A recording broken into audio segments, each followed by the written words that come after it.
Saya belum menemukan kata lubang hati saya itu sebelum anak saya mengatakannya.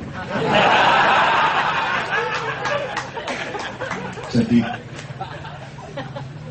malam ini saya agak menemukan alasan yang agak rasional untuk mencoba memulai bangga terhadap anak saya. Tapi ini masih ujian pertama, jadi masih belum memenuhi syarat untuk dibanggakan. Tapi sudah ada gejala-gejala yang ya lumayan. Jadi kalau engkau mencintai seseorang, bahkan engkau dibunuh oleh orang itu, kalau engkau menjadi cinta, maka dia hanyalah sedikit debu di dalam lubang cintamu, kan gitu kira-kira.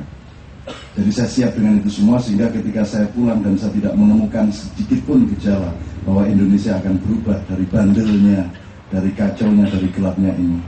Mungkin beberapa hari saya sangat frustrasi, tetapi akhirnya saya menemukan, oh, saya sudah menyiapkan 1000 kali lipat cinta saya kepada Indonesia. Dengan keadaan apapun saja, dengan perlakuan yang seperti apapun kepada saya. Dan cinta saya harus diambil dari seluruh cinta para nabi, yang setiap nabi itu secara spesialistik oleh Allah ditaruh di suatu konteks yang berbeda-beda satu sama lain. Dan kalau Anda mengacu setiap pengalaman Anda kepada pengalaman para nabi, maka Anda akan menjadi mudah, karena kalau Anda mengalami A, Anda tinggal menoleh ke Nabi Yunus.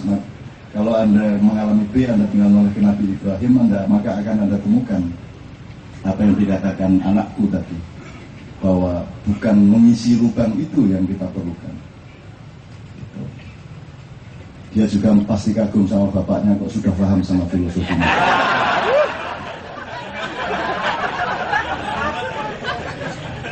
Oke, kira-kira seperti itu teman-teman sekalian. Jadi ending dari apa yang saya akan bicarakan adalah optimisme kepada Indonesia di tengah kegelapan yang Iwan gambarkan. Nah, saya akan urut satu persatu. Pertama untuk Bapak Cito, saya ucapkan terima kasih untuk kedatangannya. Jadi saya catat beberapa hal supaya tertib saya. Yang pertama, saya sangat setuju dengan filosofi dan prinsip berpikir mengenai mengabdi dan berkorban dari rakyat. Nah, saya ingin tukar informasi dengan beliau bahwa dua hal. Yang pertama mengenai berkorban itu salah satu contoh bagaimana kebudayaan dan politik itu sengaja atau tidak sengaja melakukan pembiasan sampai bahkan tingkat pembalikan terhadap makna kata yang dia pakai. Jadi kata kurban itu dari kurban kof ya, dari bahasa Arab. Kurban itu satu metode untuk mendapatkan kedekatan, itu namanya kurban. Jadi adjektifnya takorub, pelakunya korib, kalau lebih dekat namanya akrab atau akrob. Kurban itu adalah metodologi sosial untuk memperoleh sesuatu yang semula belum dekat menjadi lebih dekat.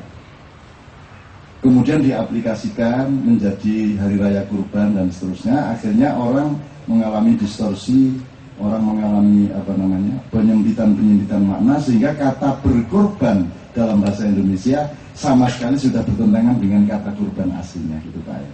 Jadi yang dimaksud Pak Cito tadi adalah kata kurban dalam bahasa Indonesia. Ini juga yang saya bawa ke Belanda. Saya siapkan 10-15 kata-kata dari Islam yang sudah populer secara internasional. Jadi di sejumlah diskusi, terutama ketika diskusi di gereja Yerusalem di Zwolle, di situ ada rabi, ada pendeta, ada pastor, ada segala macam teman-teman yang bermacam-macam di sana. Saya mencoba menjelaskan sejumlah kata yang selama ini terbiaskan oleh peristiwa-peristiwa politik, dan itu tidak ditolong oleh siapapun, bahwa terplesetnya itu tidak direcover ya. Sehingga akhirnya menjadi wacana dan imaji dari pemikiran seluruh orang di dunia, dan disitulah sumber pertengkarannya. Ketidakfahaman, kesempitan berpikir, kesempitan mental, dan lain sebagainya. Jadi misalnya korban sudah saya jelaskan. Misalnya kata kafir itu saya terus bilang sama mereka, Anda kan punya kasur. Nah, kasur itu biasanya ditutupi dengan cover bed. Jadi kata cover itu berasal dari bahasa Arab kafir. Kafir itu dari kata kafaro. Kafaro itu aslinya adalah menutupi sesuatu. Jadi kafir adalah orang yang menutupi sesuatu. Itu makna makna universalnya. Kemudian dia dikontekstualisir, dipakai untuk satu nuansa tertentu. Jadi yang disebut kafaro atau pelakunya namanya kafir itu adalah perbuatan di mana seseorang menutupi kebenaran. Jadi barang siapa menutupi kebenaran itu namanya kafir. Langsung ada seorang pendeta yang angkat tangan, kalau begitu orang Muslim juga bisa kafir. Lebih pintar kafir orang Islam daripada orang bukan Islam yang saya alami di Indonesia. Saya bilang begitu. Wah, seneng banget. Sehingga dia merasa lebih aman dengan penjelasan seperti itu. Terus saya jelaskan ada 8 macam kafir. Yang umum biasanya dikenal ada 3 macam kafir. Ya, tapi malam ini tidak perlu saya jelaskan satu persatu. Tapi pokoknya segala konteks dan peristiwa dan pengalaman Anda di mana Anda menutupi kebenaran itu namanya kafir. Satu contoh saja, seharusnya Anda terima kasih kok Anda tidak berterima kasih. Itu namanya kafir syukur, baik horizontal maupun vertikal. Wong Anda mestinya menyayangi istri, ketika momentum tertentu Anda kok tidak menyayangi, berarti Anda menutupi kebenaran cinta yang seharusnya Anda berarti Anda kafir. Nah, harus kita pahami lagi, kata kafir itu jangan salah memfungsikan. Jadi tidak ada kafir permanen. Saya pernah menjelaskan kepada Anda bedanya petinju sama peninju. Petinju itu adalah orang yang memukul-mukul satu sama lain di dalam satu transaksi yang dilindungi oleh hukum.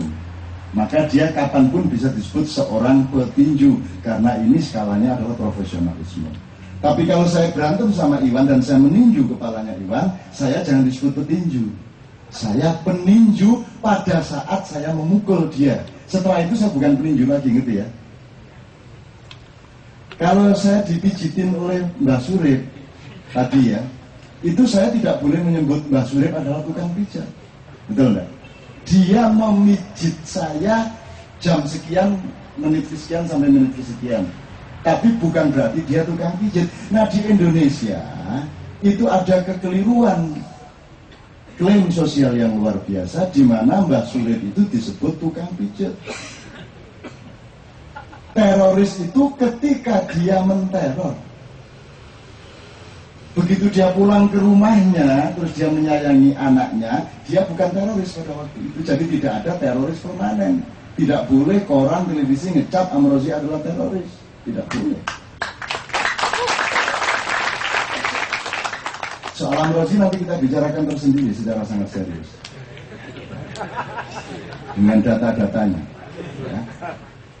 Ini sekarang sedang musim haji, saya kasih contoh yang lain. Tadi malam di Padang Bulan juga kita diskusikan. Sekarang kalau Anda baca ayat, Anda baca hadis, Anda baca keterangan-keterangan mengenai syariat naik haji, itu ada perbedaan sangat prinsipil antara aslinya bahasa Arab dengan pemahaman dalam bahasa Indonesia. Ketika seseorang wukuf nanti, ya, jamaah haji dari Indonesia, itu dia haji apa calon haji? Calon haji. Jadi di Indonesia, orang yang disebut haji adalah orang yang sudah lengkap menjalankan syariat haji, maka dia pulang menjadi haji. Itu salah besar. Jadi begitu Anda menjalankan tawaf, sa'i, wukuf, itu Anda haji. Begitu selesai menjalankan syariat, Anda bukan haji lagi.